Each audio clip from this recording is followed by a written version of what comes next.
Boris was the winner of the Sony World Photography Award, but an award that you gave up for discovering the wall, as we can see that your image had been co-created with AI. That's correct. So your photo has been able to deceive even the eyes of experts. So if not even they were capable of it, can we say that we are facing a completely false world option? Yes, I think that in the future, we won't be able to distinguish what is real and what is generated. It's not just like images, it's moving image, it's sound, like my voice, because I have been speaking so much since years on the internet, can be regenerated. And this is going to be the future. So we need a system that does, fact check and maintains a trust in daily news and press. So the idea, if I'm not wrong, was born with the aim of questioning the benefits of AI and generating a debate among the photographic community. Have you achieved the expected reaction, and what are the first conclusions can we draw from this action? Well, I'm very happy that the debate has not only speed up like I wanted in the photo world, it has become an international debate. That was something that I could have never have foreseen. Yeah, it's basically due to the many photographers around the globe that translated interviews of mine in their language, and then it was spreading. The debate is on. There are pros and cons. People are talking about it.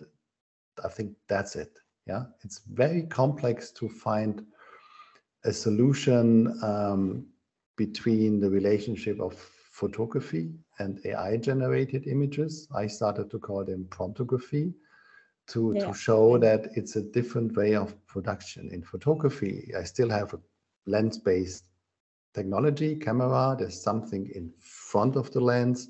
It reflects lights. Of course, there's a lot of technology and AI inside the camera and post-production, but it still starts with something in front of a lens.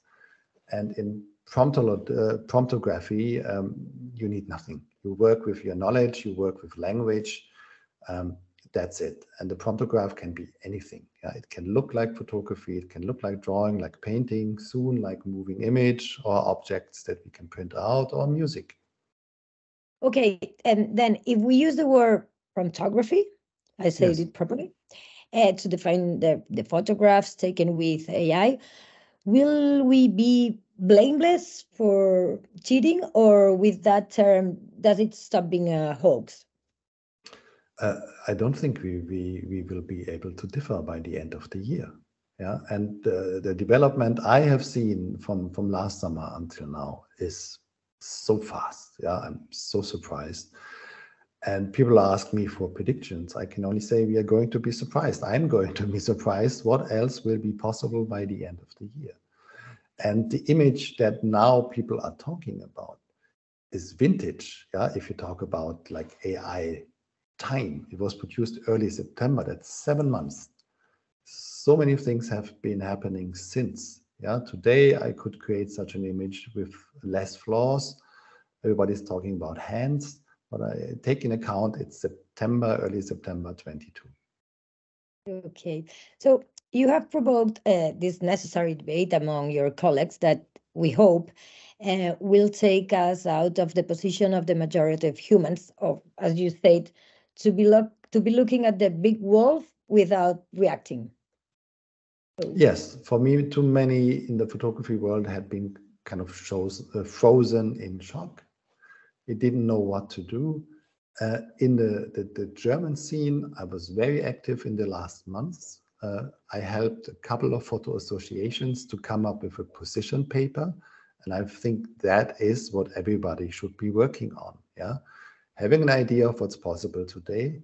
What are the consequences for my part photography or for my profession?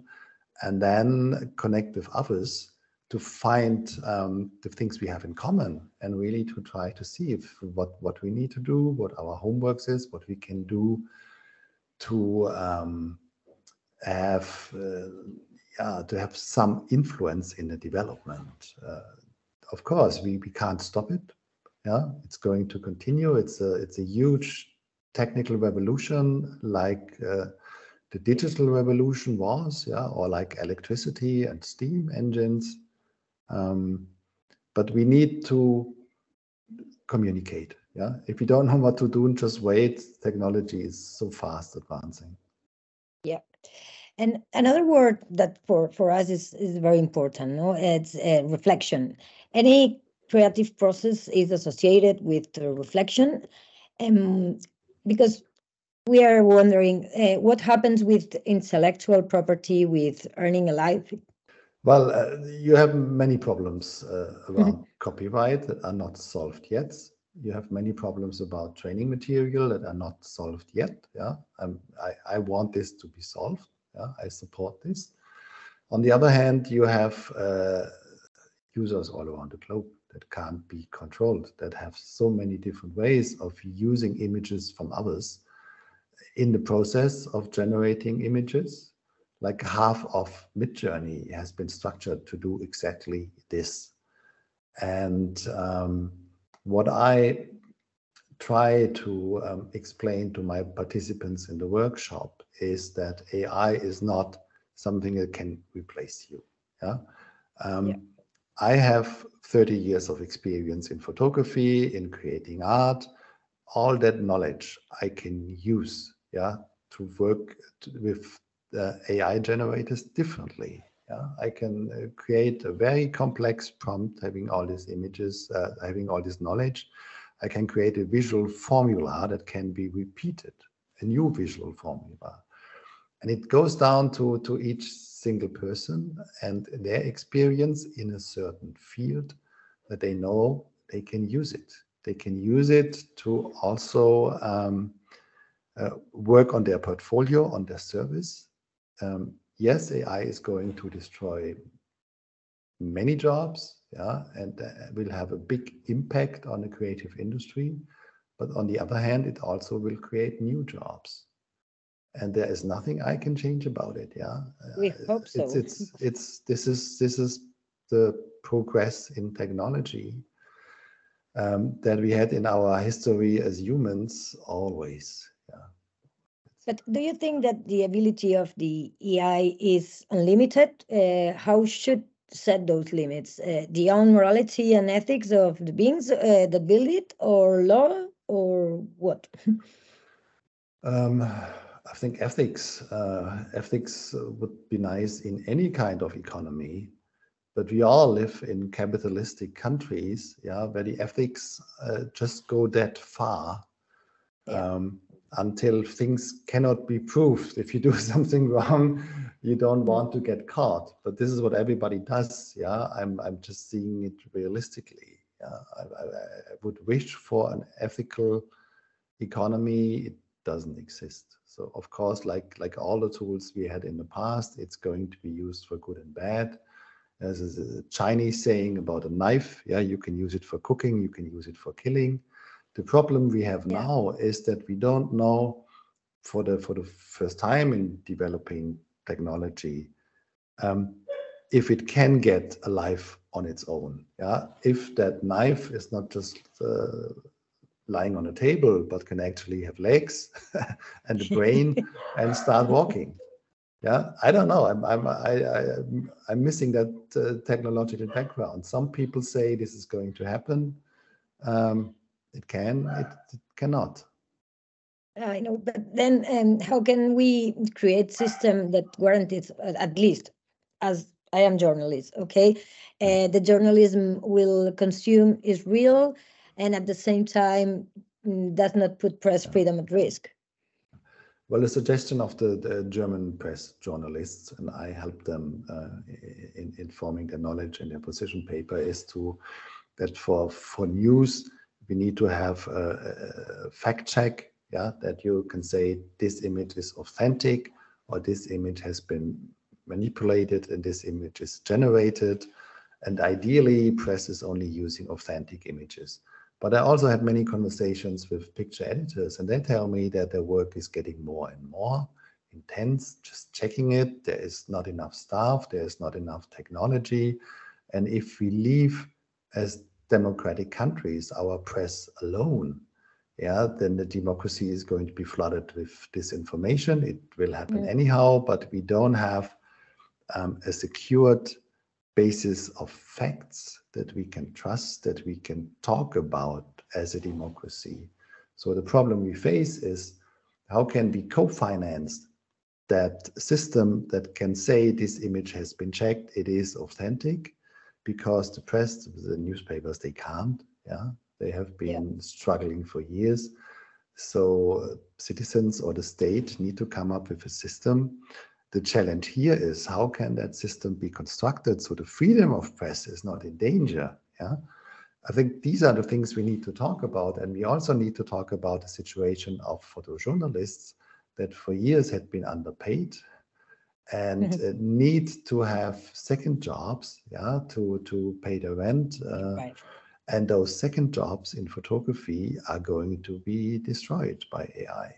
It's very complex. I remember that there was a photojournalist I had been talking to last year, and she was photographing the German chancellor for a very big top magazine, Der Spiegel in Germany. It's like one of the best quality papers you can get. And I thought, how much money did she get, like for the cover image of the German chancellor? It was 600 euros. It's not enough. Yeah, you need more jobs. Yeah, and how many jobs like this are you actually getting? Yeah. Talking about freedom, you have commented that working with AI frees you artistically. In what sense? I can create purely from my imagination. I have no restrictions, budget, location, camera, models, whatsoever. And the beauty about it is I work with my knowledge, with the skills experience I have, and it accelerates my knowledge. So as somebody who is like 52 now, I have an advantage because I had a lot of time to collect this knowledge. And if I would be 15 today, what kind of image would I generate? Yeah, superheroes, manga, pop stars. Okay, Boris, as we explained you before, we wanted to talk to you because we have a platform that links everything related to culture with the ability to change and transform in some way the world through art, called the Revolution of Emotions. And speaking of emotions, what role will EA play in emotions? Will it change our way of consuming and above all feeling the art? It's a good question. As an artist, I think it's my task to connect the technology with the world and with the human condition. I consider myself more to be like a movie director with a team who does set, camera, acting. I know where I would like to go. They make suggestions, I choose, and I move on. It's not just one text and done. It's many different steps. Yeah, if you work professionally with it, you can combine platforms, you can combine technology, you can reuse your own images. It's still undiscovered territory. Yeah, each of us can invent a new workflow. I, as an artist, don't feel threatened. Yeah, for me, it is like the tool I have always waited for without knowing. As a citizen of a democracy, I'm afraid of the potential for disinformation as something that's going to replace many jobs. Yeah, I'm always I'm sad. Yeah, I have many friends that make a living with it. I can't solve it. Can we be optimistic, or we should start crying right now? I'm both. It's like always in life. Yeah, you have certain things that happen that are really, really great, and suddenly you get, I don't know, a good job offer, yeah, or you fall in love, and the same day your dog is killed by a car. And this is the human condition, that you have things that happen parallel that are very positive and that can be very negative, and it's all mixed up. It's like this. So my feeling towards the future is not different than the feeling I had in the past. Okay, Boris, we are very grateful. Trust me, I'm so thrilled to be able to talk to you and to have this conversation. And I think that we are agitators of conscience in some way, and it Yeah. has been a pleasure to speak with you about this subject that we trust. We know how to live to build a better humanity Yes. in some way. So thank you very much for being with us. Good luck in the future with the My AI, with the photography, with wherever yes. you do in the future.